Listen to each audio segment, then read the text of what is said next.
Penoblokdan qurilgan uyni tanishtirib o'tamiz. Do'stlar, ko'pchilik penoblokdan uy qurib bo'lmaydi, buzilib ketadi deydi. Bu uyimiz 2024-yilda qurilgan o'zimizning uyimiz. O'zimiz penoblok ishlab chiqaradigan seximizda o'zimiz yashash uchun uy qurganmiz, yashab turibmiz 24-yildan beri. Ko'rib bitta baho bera olaverasizlar. O'ta ideal holatda turibdi. 10 ga 25 holatda 2,5 mingta penoblok ketgan. Xullas, sifatli penobloklarni yetkazib beryapmiz. Adresimiz Qashqadaryo Muborak tumanida 13 ming joyda yuklab beryapmiz.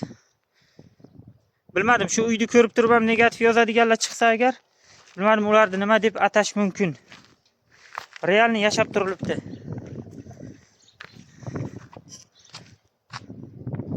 Hech qanday kamchilik yo'q. Hamma narsani ushlaydi. Narsa ushlamaydi deyotganlar qattiq penoblok hamma narsani ushlaydi.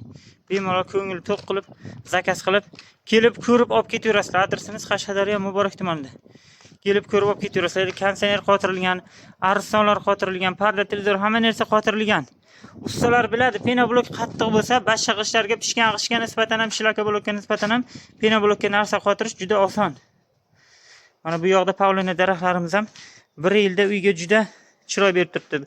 Mana shu yilki holat bular, martda ekilgan narsa bular. Martdan beri уже 2 metrdan o'tib uyda chiroyga yana ham chiroy berib turibdi bu daraxtlarimiz ham. Layklarni bosib qo'yamiz.